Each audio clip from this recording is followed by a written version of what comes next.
Les amis, bonjour, j'espère que vous allez bien. Aujourd'hui on se retrouve pour une nouvelle vidéo format essai de la semaine où on essaye le Kangoo 4x4. C'est parti.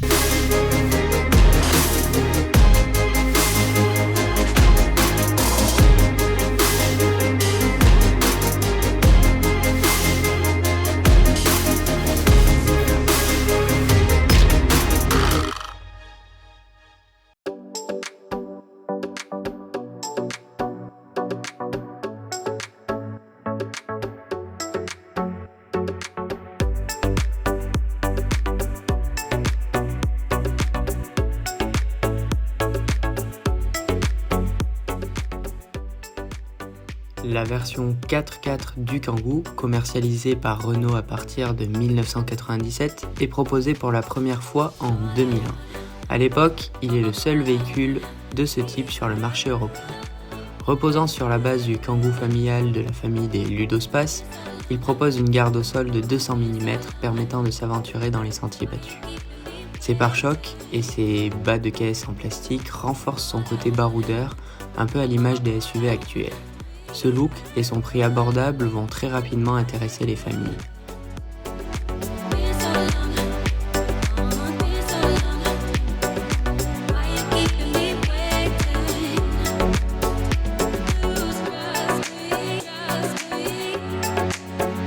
Enfin, ses larges fenêtres et ses doubles portes coulissantes ont très rapidement fait de lui l'un des meilleurs véhicules de loisirs du marché.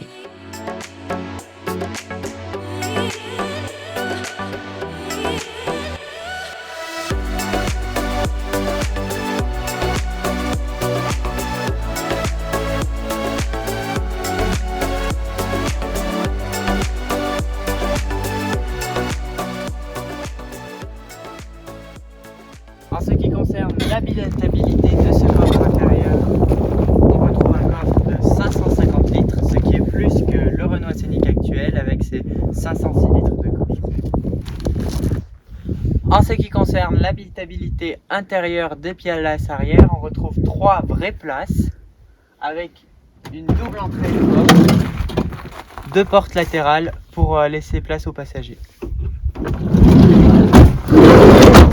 À l'intérieur, on retrouve énormément de rangements avec ces 2 caissons de 30 litres qu'on retrouve de chaque côté, un peu à l'image de ce qu'on retrouve dans les avions ou dans les bus. En ce qui concerne la partie avant et son tableau de bord, on retrouve des rangements un peu partout, comme ici ou encore dans les portières, sur les côtés. Et ce rangement très pratique qu'on retrouve à peu près sur tous les Kangoo au-dessus du pare-brise. C'est bien beau tout ça, mais notre Kangoo est considéré comme un véhicule 4x4. À l'époque, Renault le vendait non pas comme un véhicule de franchissement, mais comme un véhicule capable d'affronter les chemins et de s'évader dans la nature.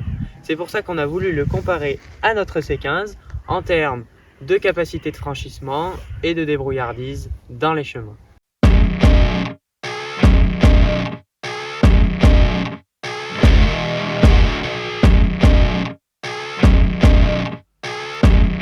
Pour les comparer, on a décidé de les affronter sur une pente avec une inclinaison de 30%, partant d'en bas à en haut.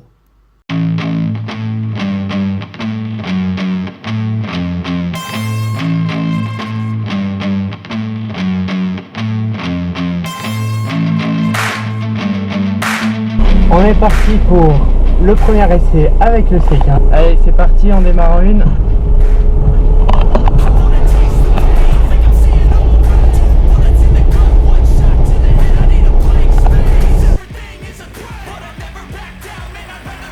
Va-t-il monter la pente à 30 degrés,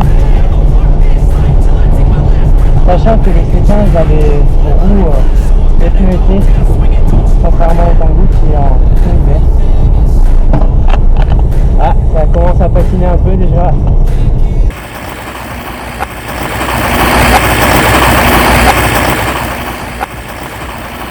Est-ce qu'il va monter? Ah, je crois que non.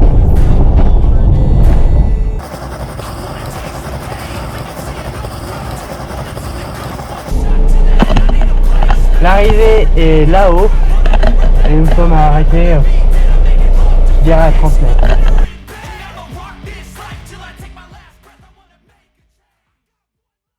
On se retrouve maintenant à l'intérieur de l'habitacle du Kangoo pour essayer de monter jusqu'en haut.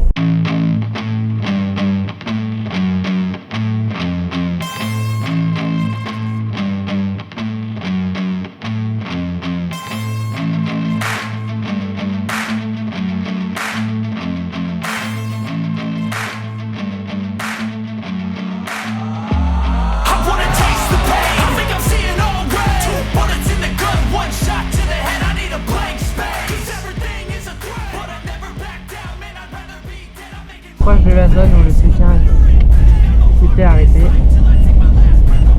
Le C15 s'est arrêté juste ici. On a passé la zone.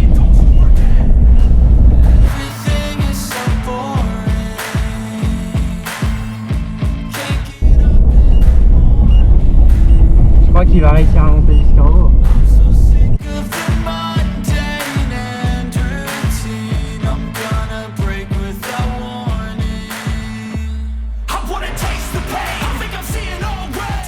C'est fait, on est en... Pour être franc avec vous, ce Kangoo remplit parfaitement sa fonction de ludospace 4x4. Son gabarit contenu sera très à l'aise en ville et son comportement routier reste plutôt bon sur les petites routes, même si sa garde au sol le pénalise un peu sur les routes sinueuses. Son comportement autoroutier reste un peu à l'image de celui du C15, relativement bruyant avec une vitesse maximale annoncée à 150 km/h. Sa consommation reste raisonnable pour son gabarit avec une consommation en mixte de 7,4 litres au 100 pour notre version diesel de 1,9 litre de 80 chevaux.